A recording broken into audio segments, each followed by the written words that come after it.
morte. O que dizer sobre o legado celta?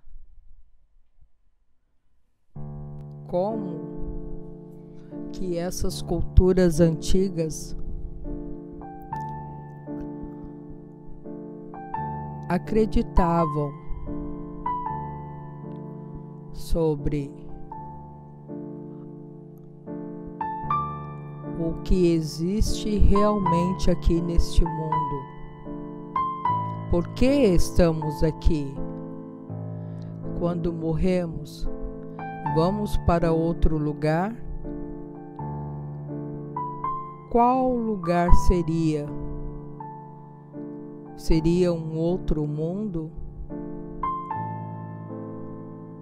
Qual a divisão entre o mundo material e o mundo espiritual?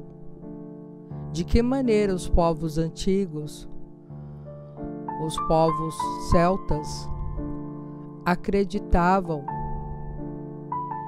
fortemente na vida após a morte e neste mundo apenas como uma passagem, o que pode nos levar a concluir que sentiam, de certa forma, como se eles fossem imortais,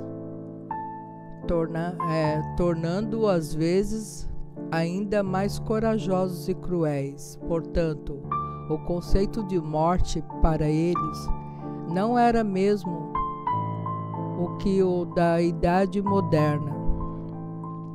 Os celtas foram um dos povos culturalmente mais ricos e precederam aos gregos e romanos. Infelizmente, são poucos lembrados devido à inexistência de dados e documentos originais, sendo hipotética grande parte da sua história. Sabe-se que foram um povo muito místico, com uma cultura repleta de simbologias e lendas, e existiram.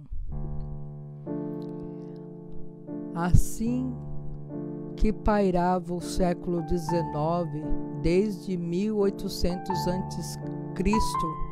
até o século I depois de Cristo, com a invasão romana ocupando boa parte da Europa Ocidental.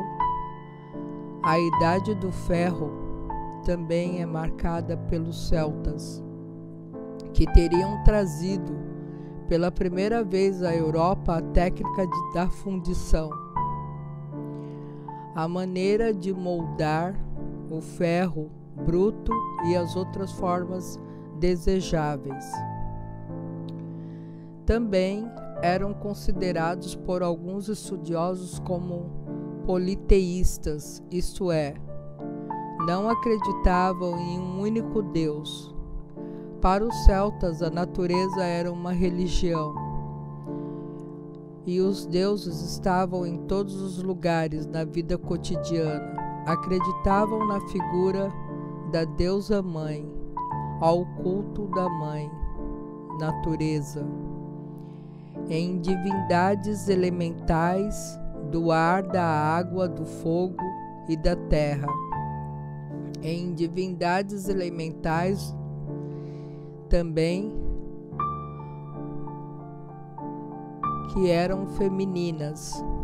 Embora os celtas não fossem considerados uma sociedade matriarcal, seus sacerdotes, chamados druidas, tidos como sábios, exerciam fortes influências na sociedade celta, e o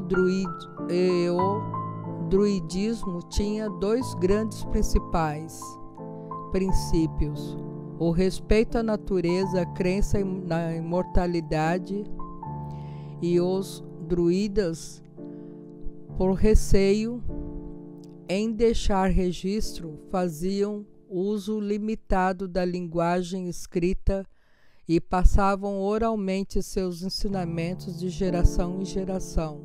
Não tinham templos, seus cultos eram praticados ao ar livre, em campos e florestas, sendo a floresta de carvalho a preferida, por ser esta árvore considerada símbolo da sabedoria. Nesses locais eram construídos círculos de pedra, sendo uns círculos muito famosos que tem aí por volta do mundo. Mas os estudos recentes defendem que esses círculos seriam, na verdade, observatórios astronômicos e não construções religiosas, e que faria do druidismo uma religião bastante influenciada pelas estrelas, pela observação dos astros. Achados arqueológicos confirmam que os druidas conduziam sacrifícios humanos, mas não se sabe as razões e a maneira como esse tipo de cerimônia era realizado. Os celtas praticavam, portanto, uma religião primitiva ou pré-cristã, com características panteístas e animistas. Os mitos e lendas que cercam os celtas e sua religião influenciam grandemente a literatura ocidental, em especial a literatura infantil e a ficção. A maioria dos contos de fadas tem origem nas crenças e lendas da civilização celta, embora tenham sofrido forte adaptação do cristianismo. Na verdade, os contos no início não eram somente destinados às crianças, mas também aos adultos. Eram narrativas que falavam de deuses, duendes, heróis fantásticos ou situações em que o sobrenatural predominava. Em uma das obras de ficção mais famosa evidenciada o poder feminino na história de uma outra obra famosa do lendário rei Arthur e os Cavaleiros da Távola Redonda, em versões pagãs e cristãs. Os mitos estiveram sempre ligados a fenômeno da origem do mundo, do homem, da explicação mágica das forças da natureza. Um desses personagens mitológicos é o mago Merlin, profeta e conselheiro do rei Arthur, que seria um grão druida. Sabe-se que na antiguidade os magos estavam ligados a habilidades que tinham em ter os astros, as estrelas e também ao ocultismo e à alquimia. Entre os povos celtas, parece não haver exatamente referência às bruxas, e sim às deusas e sacerdotisas. É mais provável que elas tenham recebido o nome de bruxas de forma pejorativa e adquirindo também uma definição estereotipada durante o período da Inquisição, para acabar com os ocultos pagãos e arquétipos do poder feminino. É bem possível que entre esses povos as fadas fossem bem mais comuns por serem fêmeas dos elfos, pequenos seres místicos da natureza. Em sua origem, o Halloween, que foi trazido para os Estados Unidos pelos irlandeses, não tinham relação com bruxas. Era um festival do calendário celta da Irlanda, o festival de Samhain, fim de verão. na língua celta, que ia de 30 de outubro a 2 de novembro. O fim do verão era o ano novo dos celtas, uma data sagrada onde era homenageado o mundo dos mortos, ancestrais e seres divinos. Nos tempos modernos, os estudos sobre a mitologia e as crenças primitivas da antiguidade se misturam com especulações diversas, mas as descobertas sobre a nossa ancestralidade, nossos ancestrais, são fascinantes. E quem sabe deve dar o que nos sirva como inspiração e nos tome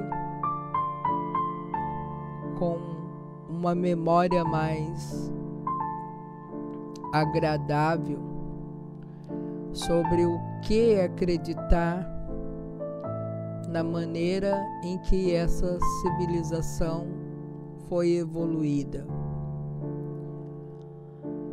O maior símbolo dos celtas, a árvore de carvalho, árvore mística, símbolo da sabedoria. Bom, aquele que chegou aqui até agora, por favor, se inscreva, participe de nossa comunidade aqui no Contos, Espantos e Arrepios 2. Agradeço a todos também que estão seguindo o outro canal, que é o nosso Clube do Terror, que é Conto Arrepios Clube do Terror. Siga os vídeos no final, indicado pelo YouTube, e cada vez mais traremos novidades sobre as culturas antigas e lendas de outros lugares aqui, para nós observarmos de que maneira os povos antigos também viviam e de que maneira eles acreditavam na nossa passagem aqui na Terra. Obrigado.